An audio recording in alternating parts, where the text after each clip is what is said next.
I carabinieri torneranno nella villetta di Via dei Lotti a Gemona giovedì 18 settembre per un supplemento degli accertamenti già svolti dal RIS 2 volte nelle indagini sull'omicidio di Alessandro Venier. Lorena Venier ha confessato il delitto dicendo di averlo commesso insieme alla nuora. Saranno i militari del RONI di Udine, il reparto scientifico che fa capo all'arma locale, a raccogliere altri elementi sulla scena del delitto. Lo riferisce Federica Tosel, difensore di Meli Incastro Monsalvo, che poi denuncia un caso di accesso negato all'Istituto di Custodia Attenuata di Venezia, dove è rinchiusa la trentenne colombiana. Il criminologo e psicologo Edoardo Genovese, consulente della difesa, avrebbe dovuto vedere Meilin per un incontro conoscitivo, ma non gli è stato consentito di entrare nella struttura.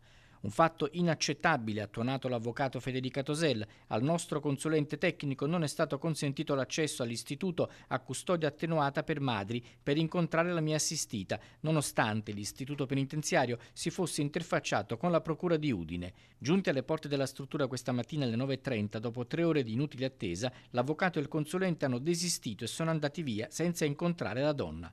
Non posso che esprimere profonda indignazione per un episodio che non solo ostacola il diritto di difesa, ma lede anche la dignità stessa del procedimento penale, ha aggiunto Federica Tosel. Siamo professionisti abituati al rispetto delle regole e pretendiamo lo stesso rispetto dalle istituzioni.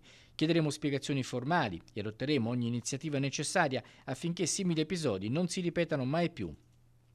L'incontro di oggi doveva essere il primo a cui avrebbe fatto seguito quello con lo psichiatra Marco Stefanutti. Sono incontri di presentazione per preparare la nostra assistita in una condizione protetta al momento in cui dovremo affrontare con lei quello che è successo.